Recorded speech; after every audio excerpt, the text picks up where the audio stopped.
오늘은 지난번 영상에서 말씀드린 대로 가사조사에서는 어떤 질문을 받게 되고 질문에 대한 답은 어떻게 하면 좋은지에 대해 설명드리겠습니다. 먼저 가사조사가 시작되면 가사조사관은 본 사건에서 양 당사자들이 원하는 결과가 무엇인지 주장을 듣습니다. 주로 이혼을 원하는지, 위자료에 대한 견해, 양육권은 가져오길 바라는지, 부부 재산에서 본인의 재산 기여도가 얼마라고 생각하는지 등을 묻습니다. 이후 혼인 전후 이야기 등을 포함해 기본 조사가 이루어지고 화해 의사, 혼인이 파탄난 경위 및 그 책임 소재 등에 관한 질문도 하게 됩니다. 질문 중 혼인관계 파탄의 원인이 되었다고 여겨지는 부분에 대해 양 당사자에게 발언을 할 수 있는 기회가 주어집니다. 이를 통해 같은 사건이라도 양 당사자가 어떤 부분에서 다른 생각을 가지고 있는지 알 수 있는 것이죠. 이혼에 관한 입장에 관한 질문을 하는 경우도 많습니다.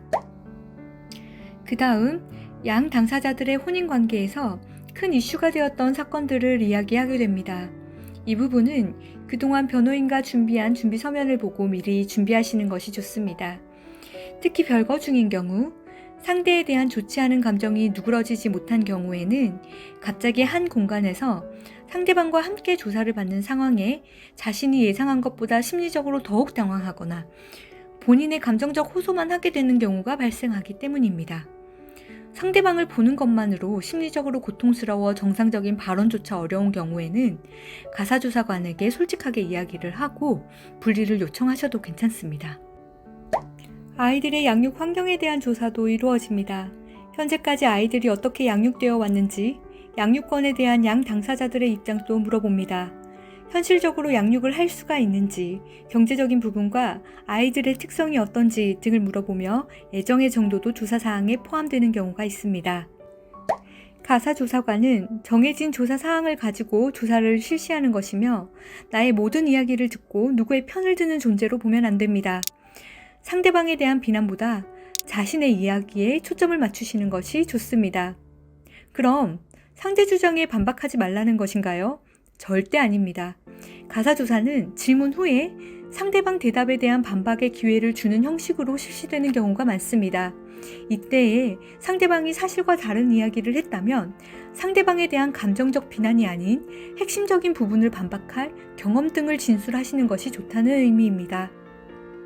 이혼 사건을 준비하시는 분들은 대부분 평생 처음 겪는 일이기 때문에 아무것도 모른 채 자신이 선임한 변호사에게 의존해야 하는 경우가 많습니다.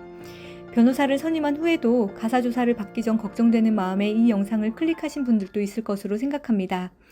가사조사 현장에서 변호사의 조력을 받을 수 없기 때문에 나타나는 차이점은 의뢰인이 정리된 말과 태도로 조사를 마치기가 쉽지 않다는 것입니다. 눈물을 흘리면 안 되나요? 괜찮습니다.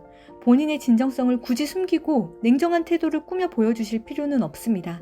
다만 가사조사관을 내 개인 상담사라고 생각하고 변호사와 변론 준비 서면에 준비한 적이 없는 말을 하시는 건 삼가하는 것이 좋습니다. 가사조사가 어떤 의미를 가지는지 지난번 영상에서 설명을 드렸는데요. 함께 시청을 하시면 가사조사를 준비하시는 데 도움이 될 것으로 여겨집니다. 감사합니다.